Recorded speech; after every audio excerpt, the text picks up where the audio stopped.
Ассалаумағалейкум. Мына Қапшағай қаласының атын ауыстырғанша, ең бірінші біз Павлодар, Петропавл деген қаланың аттарын ауыстыру керекпіз. Павлодар, не ол Павлодар? Павл дәрт етті ма не біздерге? Павл бізге дәрт еткен жоқ ол жерде. Ол байырғы қазақ жері. Атау не Ертіс, не Кереку. Екіншісі Петропавл, солтүстік Қазақстан облысы. Петропавл. Оның ежелгі байырғы атауы Қызылжар. Қазақша атауы Қызылжар дейді. Қазақша атау емес, бірақ атау болу керек. Қызылжар болды. Одан кейін келесі проблема бізде Алматы облысы Ұйғыр ауданы. Орталығы Шонжы. Жамбыл облысы Қордай ауданы, Масанчи ауылы. Масанчи дейді. Бізде Қазақстанда өмір сүріп жатқан барлық диаспора өкілдерінің кез келгені Қазақстанға келген кезде 1 метр квадрат жер алып келген жоқ өзімен бірге. Және бір уыс топырақты алып келген жоқ. Ұйғыр ауданы Шонжы ауыл дейді. Әрине ұйғырлар ол мұсылман, біздің бауырларымыз. Біз оларды бөлмейміз. Көбісі жазып ренжіп жатады, ұйғырларды бөлесіңдер деп. Керісінше сіздер бөлінесіздер. Ауданның аты неге Ұйғыр ауданы? Сонда әр ұлттың өкіліне біз бір ауданнан бере берсек, не болады мына жерде? Неге орыстың ауданы жоқ? Чешеннің ауданы деген неге жоқ?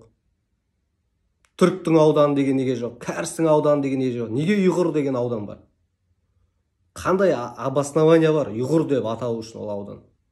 Ұйғырлар мен дұңғандар 1881 жылы Қытайдан Жетісу өлкесіне көшіп келген. Жетісу өлкесіне көшіп келген. Олар өздерінің жерін автономиясымен бірге бізге қосылған жоқ Қазақстан территориясына. Жамбыл облысы Қордай, Масанчи ауылы. Білесіздер, осындай өзге ұлт өкілдерінің атымен, солардың немесе солғалардың атымен аталған аудандарда, ауылдарда ұлтаралық қақтығыстар көп болады. Енді болашақта бізде ұлтаралық қақтығыс болмау үшін біз қазірден осыны қолға алу керекпіз. Енді солтүстіктегі Павлодар мен Петропавл ол бізде номер бірінші проблема. Ол ұлттық қауіпсіздік. Ал ұлтаралық қақтығыстың алдын алу үшін біз Ұйғыр ауданының атын ауыстыру керекпіз. Немесе ол ауданды бөліп басқа аудандарға қосып тастау керек. Орталығы Шонжы дейді. Ол не ол? Шонжы деген не мағына білдіреді? Шонжы ма, Чунжа ма, не ол сонда негізі? Қордай, Масанчи дейді. Оның атын ауыстыру керек. Біз өзге ұлттарды бөліп атқан жоқпыз. Ұйғырлар Ұйғыр ауданында емес, Қазақстанның кез келген территориясында өмір сүре береді. Кез келген жерінде жүре берсін. Оған ешкім қарсы емес. Біз ұйғырлармен араласамыз, таныстарыңыз бар, қазақ пен ұйғыр құда болып жатқандар да бар. Ұйғырдың асханасына біз барып тамақ ішеміз, лағман жейміз. Біз оған қарсы емеспіз. Қазақстанда барлық азаматтардың құқығы тең. Бірақ егер алдағы уақытта 10 жылдан кейін, мүмкін 20, мүмкін 50, мүмкін 70 жылдан кейін, мүмкін 100 жылдан кейін кез келген диаспораның өкілдерінің саны көбейіп, мысалы 500 мыңға, миллионға жетіп, сөйтіп көбейіп жатса, Қазақстаннан автономия сұрау мәселесі көтеріледі. Анклав деген нәрсе пайда болады. Сол кезде ұлтаралық келіспеушіліктер пайда болады. Ұлтаралық қақтығыстар да болуы мүмкін. Біз оны қаламаймыз. Қазақ елі Қазақстанда өмір сүріп жатқан барлық ұлт өкілдеріне құшақ жайып қарсы алған. Сондықтан біз дұрыс жағынан түсіну керекпіз. Әрбір қазақпын деп, жүрегім қазақпын деп соғатын азамат осы мәселелерді әрқашан көтеріп, үнемі ойда ұстап жүру керексіздер.